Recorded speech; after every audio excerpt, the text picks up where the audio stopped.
Ce qui est bien là, c'est qu'il y a encore des pommes sur les arbres, enfin tu vois. Bon bah c'est parti. Donc on Ouais. est à la ferme de Saint-Fray, Exactement. avec Yves Vanquin, au nord du Mans. Oui, bonjour. Ok. Donc vas-y, explique-nous, c'est quoi ton métier et puis ce que tu fais là. En ce moment, là, on ramasse les pommes, c'est ça? Enfin, vous ramassez les pommes? Ouais. Donc en ce moment, on est en train de cueillir les dernières Chantecler. Et voilà, on est un peu sur la fin de la récolte. On a récolté déjà un certain nombre de variétés avant.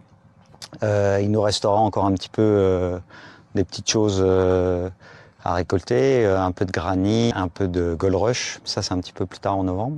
Et on cultive environ 6 hectares et demi de verger. Ok, combien de variétés? On a jusque 13 variétés de pommes. Ok. Sachant qu'il y en a vraiment 6 qui font le gros du volume. Et le reste, voilà, c'est des petits volumes des fois 300 kilos ou 1 tonne ou 2 tonnes. Et c'est des pommes qu'on réserve plutôt pour la vente directe. Ok, donc tout en bio. Voilà, tout est en bio. Et tu distribues où là? C'est au Fenouil? Alors on distribue au poids à un certain nombre de magasins. On distribue entre autres au Fenouil. Alors pas tous les magasins du Fenouil, mais quelques-uns. Ouais. Et puis on a d'autres magasins. On va jusque dans l'Orne aussi, distribuer dans les magasins bio. Et puis après, on collabore aussi avec un certain nombre de collègues maraîchers qui font des ventes chez eux localement. Donc entre autres les jardins de Bellegarde à Savigny-l'Évêque, on a Léopold Baquet, on a la ferme de la Muserie à Joué-l'Abbé, Héloïse de Beaucourt à Coulan-sur-Gé. Et voilà, où on peut mettre nos pommes et donc c'est possible de la retrouver là-haut.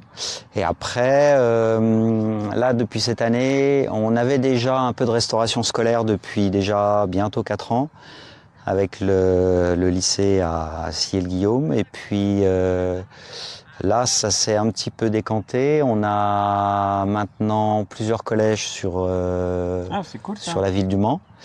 Et bientôt un nouveau lycée aussi sur la ville du Mans. D'accord. Donc voilà, là c'est intéressant. On peut faire un peu de volume. Et voilà, et les pommes a priori plaisent bien.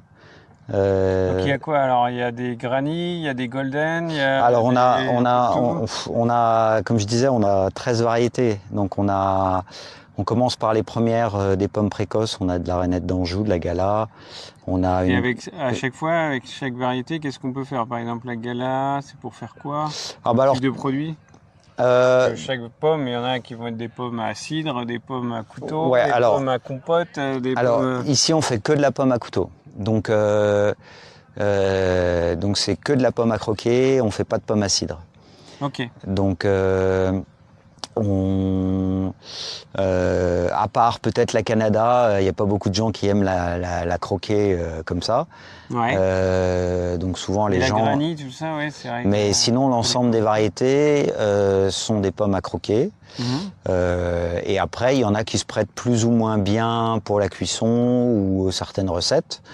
Donc voilà, donc il y en a qui sont.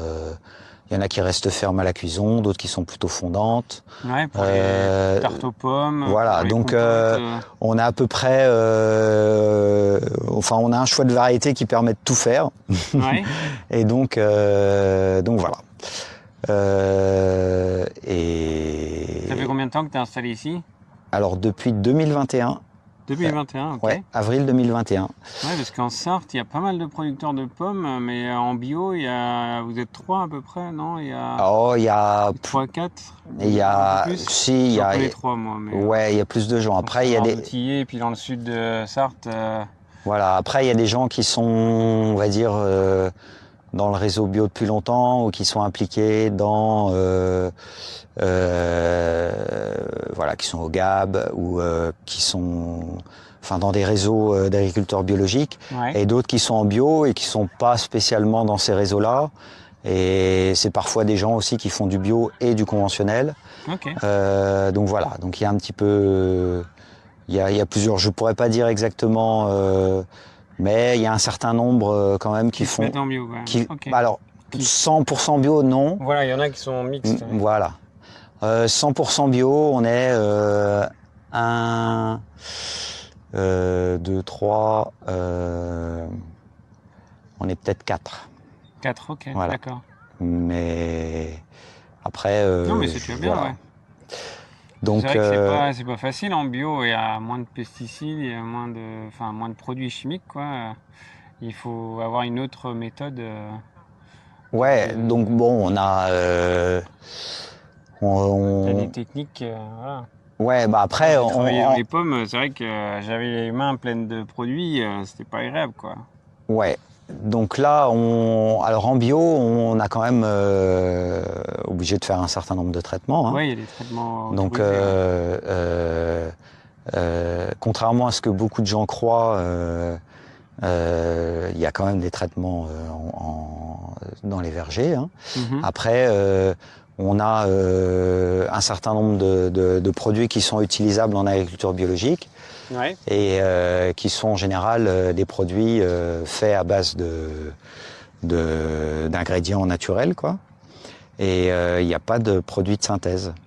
Okay. Donc voilà, donc ça on va retrouver des trucs, des ingrédients, plutôt des choses minéraux, enfin des minéraux, du soufre, des choses comme ça, ou alors des produits organiques.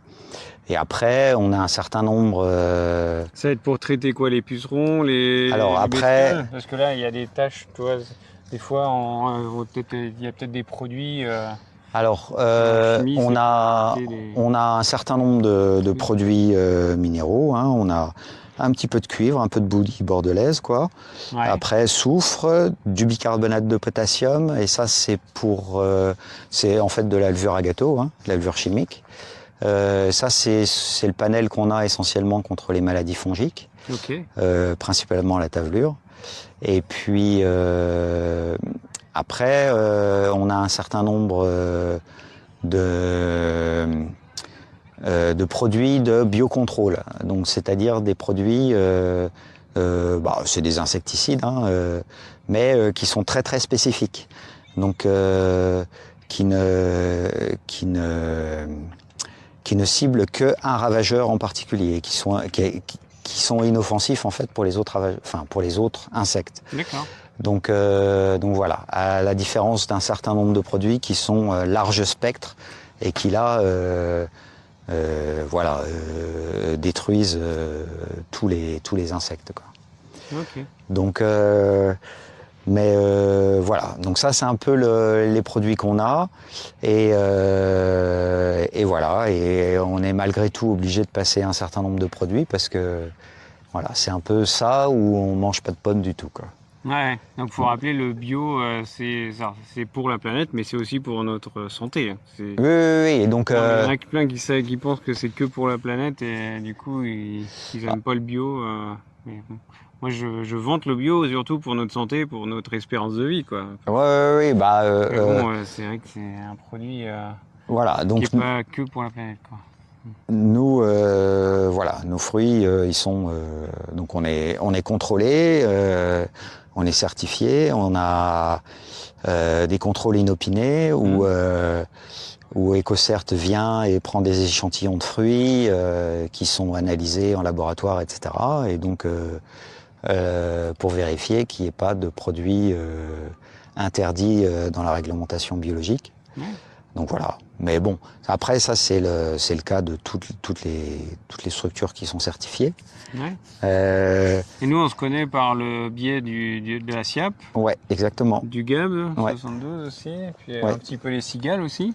Oui, aussi, oui, parce que supporté par le club des cigales à ouais. Alexandra. Donc, en effet, dès l'installation, enfin avant même de reprendre la ferme, en arrivant en Sarthe, j'avais contacté le club cigale, un club cigale du Mans, et puisque j'avais déjà été en contact avec des clubs cigales dans une autre région, et donc je connaissais un peu le principe.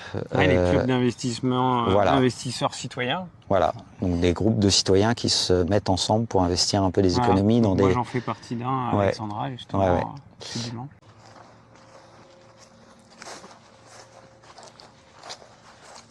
Ah, excellent, c'est quoi ça alors? Une plateforme de récolte, c'est ça? Voilà, donc ça c'est une plateforme automotrice en fait. Comment ça fonctionne? Eh bien, On se met à l'avant, c'est ça? en fait, il y a plusieurs niveaux. Donc, il y a, par exemple, 2 personnes qui marchent au sol, 2 personnes qui sont sur le niveau intermédiaire, et puis 2 personnes qui sont en haut, dont le chauffeur.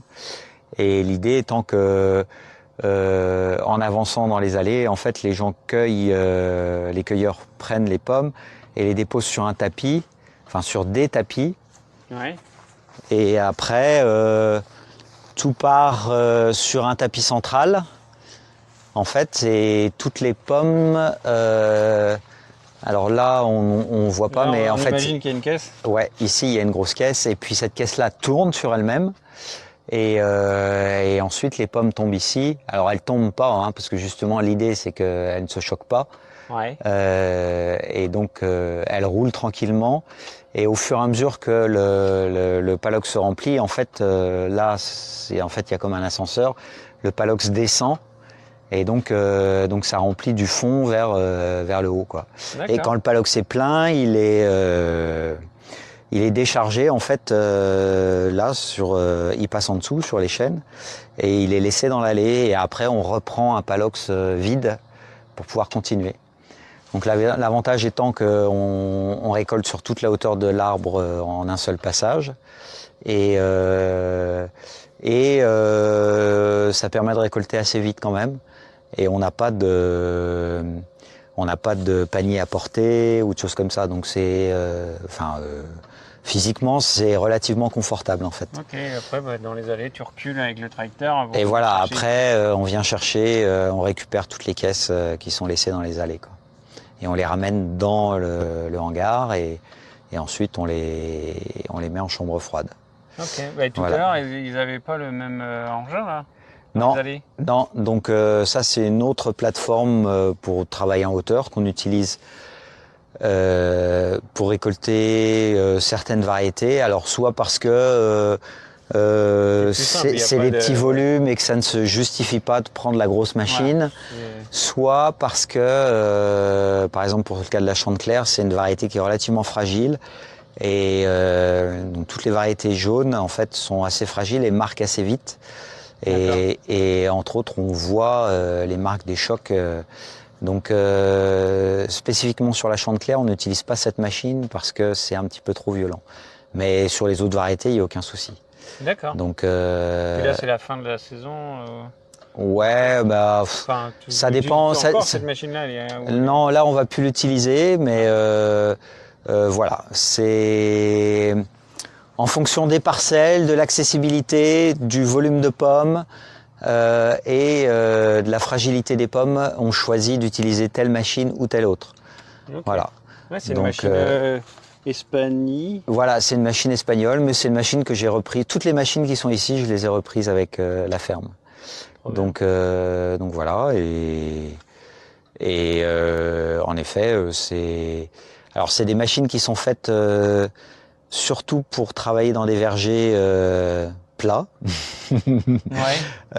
Ici, on est sur un coteau, donc il y a un peu de dévers, et parfois c'est un peu scabreux. Voilà, il faut être un peu le roi du créneau. On a on a une direction à l'avant, une direction les roues arrière, une direction sur la remorque. Donc on peut avancer en crabe, on peut, enfin voilà, il faut être un peu avoir le coup d'œil et pour passer dans des endroits qui sont des fois un petit peu exigus avec une grosse machine, mais on y arrive. Voilà, mais le fait que ce soit en dévers, des fois, voilà, on perd un peu le contrôle. C'est pas toujours évident. Donc, c'est une belle machine, hein, c'est ingénieux. Ouais. Alors, à savoir, est-ce qu'on continuera à l'utiliser dans le futur? Je ne sais pas, ça dépend un petit peu. Pour le moment, on a ça. T'as même l'autoradio, t'as les enceintes. Oui. Il y a... Alors, la musique, avec le lecteur cassette. Ouais, je sais pas si ça marche, parce que je sais pas si on entendrait. On a quand même le ronron du diesel quand même tout le temps. Ouais. C'est un peu l'inconvénient de la machine, quoi. Après, tu mets ton casque et tu mets des écouteurs maintenant. Mais bon, donc voilà, c'est un peu l'inconvénient, c'est d'avoir quand même toujours le ronron du diesel derrière. Bah oui. Mais bon. C'est une machine des années combien ça? Des années Oh, je ne sais pas. 70, 80? Oh, peut-être pas, ouais, 2000? peut-être même 80, 90 peut-être. Ah oui. Oui, début des années 90, moi Oui, bah oui, pour le lecteur j'avais cassette. encore des lecteurs à cassette. Hein. Ouais, c'est vrai. Donc, 90. Donc voilà. Mais bon. Cool. Donc On voilà. va aller voir le hangar.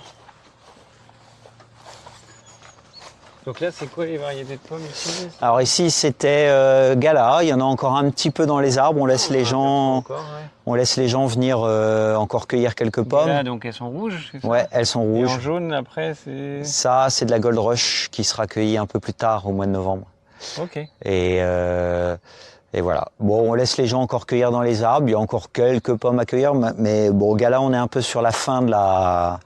Elles vont commencer à devenir un petit peu tendres, on va dire. Ok. Ouais, donc on peut venir cueillir sur rendez-vous ou... Alors c'est pendant la vente le samedi. Le samedi. Ouais. Pendant la vente le samedi, moi je fais une vente ici dans mon hangar. Ouais. Et les gens peuvent venir cueillir sur les parcelles qui sont à proximité du hangar. Donc on a une parcelle de Chanteclair, une parcelle de Gala ici et une parcelle de Canada. Voilà. Et puis après, les autres variétés sont disponibles à la vente sur l'étal. Ok, donc là, les pommes, elles arrivent. Et qu'est-ce qui se passe? Et bah les pommes arrivent ici et après on Elles sont les. déjà propres ou il faut les relaver ou... Alors les pommes sont propres, on peut croquer dedans là sans problème. Il y a toujours un peu sur les arbres, etc. Il y a toujours un peu de poussière ou des choses comme ça, mais ça c'est normal. Mais elles sont vendues comme ça aussi en magasin. Voilà, elles sont vendues comme ça en magasin. Éventuellement, nous on fait des colis qu'on vend en magasin. Les pommes, on peut par exemple prendre des pommes directement dans les palox pour faire les colis. On peut aussi éventuellement les calibrer avec une machine qui nous permet de trier et de calibrer au poids en fait et faire des colis homogènes en fait. Voilà. J'ai vu, oui, tu m'as dit tout à l'heure que tu avais des poires aussi. Alors on a un petit peu de poires qu'on a déjà récoltées qui sont dans le frigo. Des noix? On a un peu de noix aussi, ouais. En poire, on a un tout petit peu de William, rouge et verte. Ensuite, on passe sur un peu de conférence, de la doyenné du comice, une comice rouge, et puis on finit par un peu de passe-crassane. Après, je connais pas celle-là. Les poires, on récolte pas énormément, hein, ça varie, ça peut être de 300 kilos à 600, 700 kilos. Donc c'est plutôt en général quelque chose qu'on réserve pour la vente directe. Et donc voilà. Et ça dans le bassin, c'est quoi? Alors ça, c'est ce qui nous sert justement à trier les pommes. Donc c'est un bassin dans lequel on plonge les palox. Donc on prend un palox entier en fait et on plonge dans l'eau. Tu glisses directement dedans? Alors avec le chariot élévateur, on l'immerge en fait dans l'eau et c'est ce qui permet en fait de vider le palox. C'est-à-dire qu'un palox comme ça en fait, on a le choix pour le vider, avoir un retourne palox, donc quelque chose qui va le basculer. Ouais. Mais évidemment, ça les abîme. Ça peut abîmer les pommes. Et l'avantage de ça, c'est quand on met la boîte dans l'eau, en fait, toutes les pommes sortent et remontent tout doucement. Et donc, il n'y a absolument aucun choc sur les pommes. Ok. Voilà. Oui, donc tu prends le palox par le dessus alors, parce que tu peux pas le glisser comme ça avec... Non, on a une fourche spéciale en fait, la fourche rouge. On vient ici avec les fourches du chariot et donc on a un jeu de fourche qui est plus bas. Donc on prend le palox, c'est ce qui nous permet de venir au-dessus avec les fourches, tac, mais d'aller jusqu'au fond avec ça en fait. Ah oui, ça y est, je vois. Voilà. Oui. Donc c'est juste un système pour décaler les fourches en fait. Oui.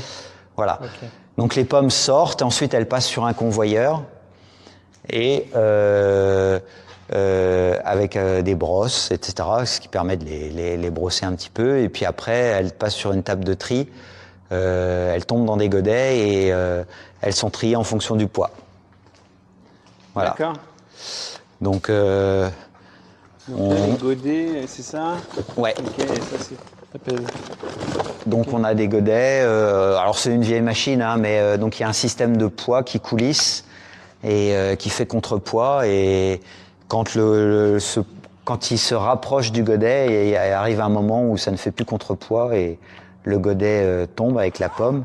Donc on retrouve ici les pommes de gros calibre, les pommes de moyen calibre et puis les petites pommes qui tombent ici, et ce qui nous permet ensuite ici de manière assez confortable en fait de prendre les pommes, les regarder. Donc on regarde chaque pomme individuellement et voir si elle a un souci, elle a un défaut, et on décide de la mettre dans le colis pour la vente, ou alors de la mettre par exemple pour la transformation, quoi, si elle a un défaut ou elle est abîmée. Voilà. Donc ça, c'est des pommes qui iront au jus. Donc on fait comme ça, c'est plus confortable que de prendre les pommes sur un palox et puis de devoir se baisser constamment pour aller chercher. Donc voilà. D'accord. Ça a le désavantage de consommer un peu d'électricité et de faire un peu de bruit, mais voilà, c'est quand même beaucoup plus rapide et ouais, performance.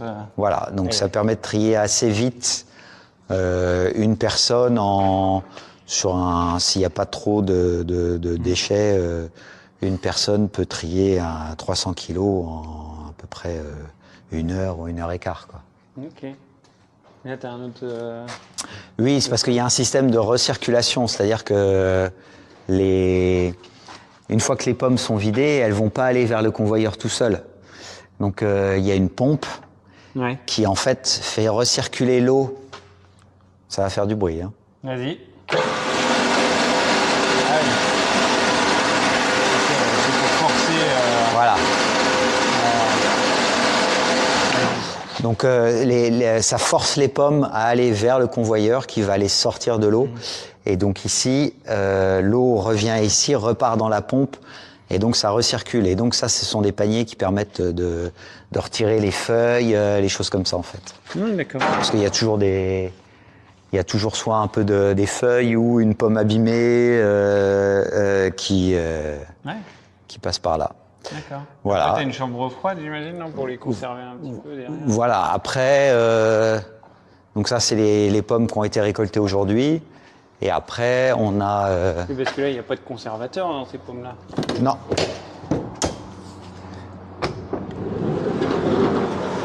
Yes. Ah. Oui, là, il fait froid. Combien, là? Il fait 2 degrés, là? Ouais, on est autour de 2 degrés. Voilà. Je disais ça, mais... Ouais, non, mais on est à peu près 2 degrés, voilà. Alors c'est pas la chambre froide la plus récente et la plus moderne, mais elle fonctionne et voilà. Et donc voilà, on stocke des pommes ici, entre autres, et voilà. Et quand on veut, donc on les stocke de la récolte jusqu'à ce qu'on n'en ait plus, typiquement au mois de mai. Ouais. Alors là, on a un peu de tout, hein. On a des choses, on a des colis par exemple là qui ont été préparés pour des magasins. Voilà, donc après chaque variété, on fait des colis 13 kilos. Et puis après, on va chercher, pêcher en fonction des commandes ce qu'on a besoin. Et puis quand il faut, on reprend un palox ici, donc à peu près 300 kilos. Et puis on va le mettre dans la calibreuse pour le trier, et puis on refait des colis, etc. Jusqu'à ce qu'on n'ait plus de pommes. Ouais. Voilà. Donc ça dure l'année, quoi, c'est ça? Voilà, à peu près. Voilà un peu le circuit, en fait, de la récolte. Voilà, on arrive ici, on stocke en chambre froide, et puis au fur et à mesure des besoins et des commandes, on sort de la chambre froide, on vient là, tac. On prépare, donc on calibre, on prépare les colis, et voilà, on fait des palettes pour des livraisons, on vient ici avec le camion, tac, on charge, on part, et puis Voilà, un C'est peu toi qui fais la livraison dans les magasins? Alors oui, alors des fois j'ai quelqu'un qui travaille avec moi qui fait aussi des livraisons, mais souvent je vais en livraison. Et voilà, ça dépend un peu. On fait des tournées le lundi sur Le Mans, d'autres jours aussi sur Le Mans en fonction enfin plus pour les cantines scolaires.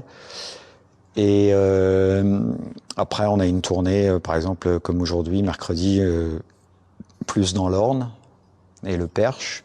Ouais. Voilà, donc et puis on essaye de trouver aussi d'autres tournées. Oui, t'es pas loin de l'Orne là.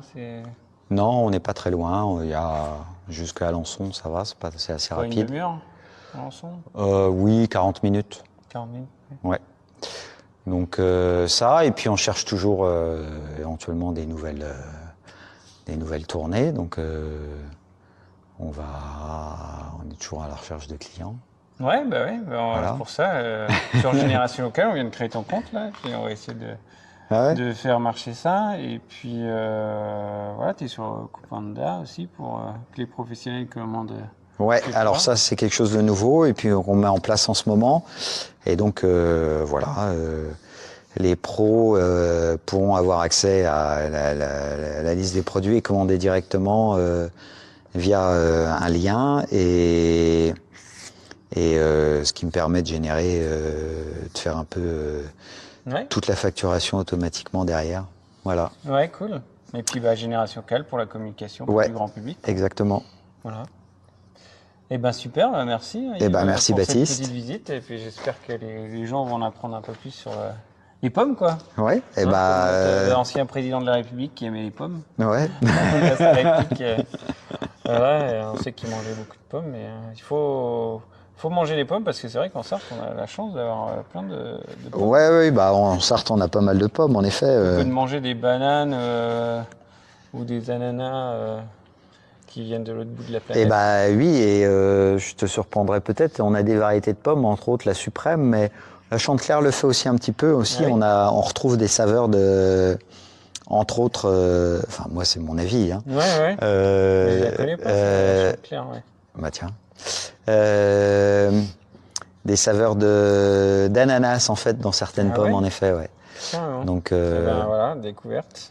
Donc il n'y a pas toujours besoin d'aller chercher des fruits exotiques. C'est celle-là que tu disais qu'elle était sensible aussi à la récolte là. Ouais, c'est celle-là qui est sensible, la Chantecler. Ouais. Ah si, ouais, c'est vrai que quand tu appuies, elle s'écrase un peu là. Oui, si tu la prends un peu trop fort dans les doigts, même tu peux laisser des marques en effet.